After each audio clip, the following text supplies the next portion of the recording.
Boas-vindas aos amigos e irmãos de jornada, que possamos estar com o pensamento sereno, acalmar nossos corações e elevar ao alto a nossa mente, para que nos mantenhamos assistidos e guiados neste momento de reflexão. Intuídos dos bons amigos, ao conversarmos sobre a doutrina dos espíritos, esta que vem nos esclarecer, vem nos auxiliar e confortar na nossa trajetória. É esta que facilita a compreensão dos ensinamentos do nosso mestre, mostrando-nos a necessidade da sua prática constante para que a nossa reforma íntima se concretize. E hoje vamos refletir juntos sobre um tema essencial na nossa caminhada evolutiva: o auxílio eficiente. À luz dos ensinamentos da doutrina espírita, com base no item 17 do livro Vinha de Luz, intitulado justamente Auxílio Eficiente. E o texto inicia com uma passagem de Mateus, capítulo 5, versículo 2. E abrindo a sua boca, os ensinava. E o texto nos diz: o homem que se distancia da multidão raramente assume posição digna à frente dela. Em geral, quem recebe autoridade cogita de isolar-se em zona superior. Quem alcança patrimônio financeiro elevado costuma esquecer os que lhe foram companheiros do princípio e traça linhas divisórias humilhantes para que os necessitados não o aborreçam. Quem aprimora a inteligência quase sempre abusa das paixões populares, facilmente exploráveis. E a massa, na maioria das regiões do mundo, prossegue relegada a si própria. A política inferior converte-a em joguete de manobra comum. O comércio desleal nela procura o filão de lucros exorbitantes. O intelectualismo vaidoso envolve-a nas expansões da arrogância que lhe é peculiar. De época em época, a multidão é sempre objeto de escárnio ou desprezo pelas necessidades espirituais que lhe caracterizam os movimentos e atitudes. Raríssimos são os homens que ajudam a escalar o monte iluminativo. Pouquíssimos mobilizam recursos no amparo social. Jesus, porém, traçou o programa desejável, instituindo o auxílio eficiente.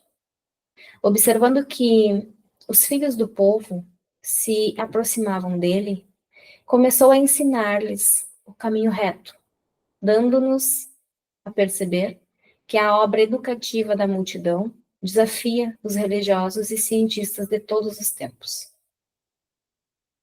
Quem se honra, pois, de servir a Jesus, imite-lhe o exemplo.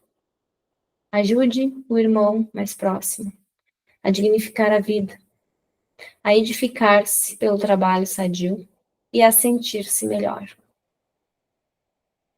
Então, neste texto, Emmanuel nos convida a repensar a forma como estendemos as mãos ao próximo.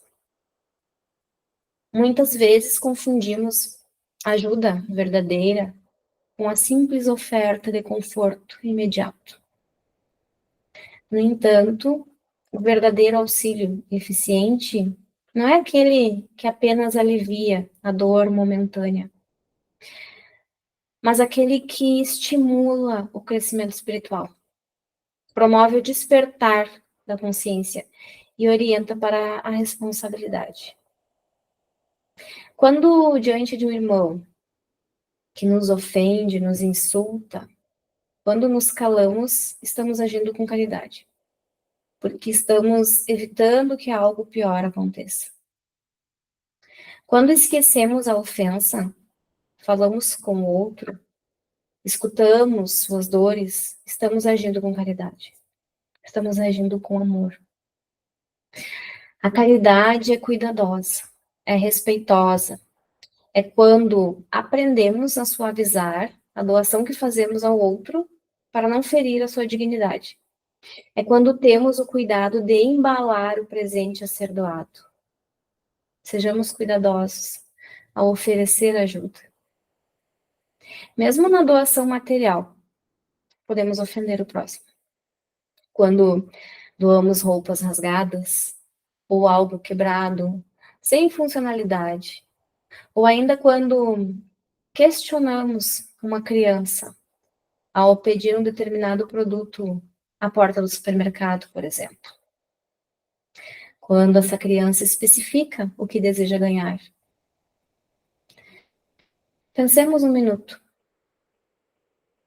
Eu gostaria de receber algo sem utilidade ou deteriorado? Eu compro para meu filho ou sobrinhos. De que qualidade? Eu gostaria de receber este tratamento? Por que o realizo? E podemos iniciar a mudança pela caridade material, sem cobranças. Quando presenteamos alguém e questionamos se está sendo utilizado ou não aquele presente, ou o que foi feito daquele presente dado, ainda muitas vezes ameaçamos que, se não cuidar, não ganhará mais. Sem joguetes ou ameaças, sem questionar o que foi feito daquele presente que ofertamos ao nosso próximo. Doemos com amor e não apenas superficialmente. Quando tivermos vencido esse processo de doar o material com amor, sairemos desse degrau inicial e mais acessível será avançarmos para a prática da verdadeira caridade, a caridade moral. Nos doemos em sentimento às pessoas, sem esperarmos algo em troca. Aquela situação em que ajudamos, mas queremos receber auxílio em troca. A caridade desinteressada. E Emmanuel utiliza como base o versículo de Paulo em 2 Timóteo, capítulo 2, versículo 24, que diz: "E ao servo do Senhor não convém discutir, mas sim ser manso para com todos, apto para ensinar, sofredor." Aqui ele já nos dá um norte. Quem deseja servir verdadeiramente deve ser paciente, instrutivo e tolerante. O auxílio eficiente, portanto, se torna um ato educativo, que forma, eleva e inspira. E Emmanuel ainda nos alerta ao perigo da ajuda improdutiva. Há situações em que a ajuda, embora bem intencionada, mantém um outro na ociosidade ou na dependência, ao invés de despertá-lo para o trabalho e para a reforma íntima. E ele nos diz: ajuda que apenas favoreça a estagnação não é auxílio, é condenação disfarçada. Ou seja, não basta doar o pão, é necessário ensinar a plantar o trigo. Não é suficiente consolar, é preciso iluminar a mente e fortalecer o espírito. A bondade que se limita a acalmar, sem edificar, pode se tornar conivente com a fuga das responsabilidades reencarnatórias. E diz mais, que a conquista do conhecimento é uma bênção para o espírito, mas a vigilância das ações deve caminhar constantemente ao nosso lado, para que, sim, cresçamos moralmente, espiritualmente e intelectualmente, para não cairmos no fosso do orgulho, da prepotência e da ambição. Com Jesus encontramos o amparo necessário. Sem ele, ficamos sem rumo. A deriva no oceano da incerteza. Com Cristo, estamos sobre constante reeducação moral, apesar ainda das nossas indisciplinas. Sem o Mestre, caminhamos nos pântanos da ignorância e das trevas. Então, com Jesus, ainda que cometamos equívocos, estamos sobre constante reeducação moral. Com Ele, sob o sol do Evangelho, nos alimentamos e saciamos nossa sede, aprendendo mesmo com imensas dificuldades a sermos melhores, a cada instante, eliminando as velhas paixões. Nosso modelo é Jesus. O Cristo, ao curar, frequentemente dizia: vai e não peques mais. A sua assistência sempre vinha acompanhada de ensinamentos morais, convite ao arrependimento e chamado à renovação interior. O auxílio dele era sempre eficaz porque transformava. E é esse tipo de auxílio que devemos buscar. Aquele que conduz à libertação da alma e não ao prolongamento do erro. Como podemos aplicar o auxílio eficiente no dia a dia?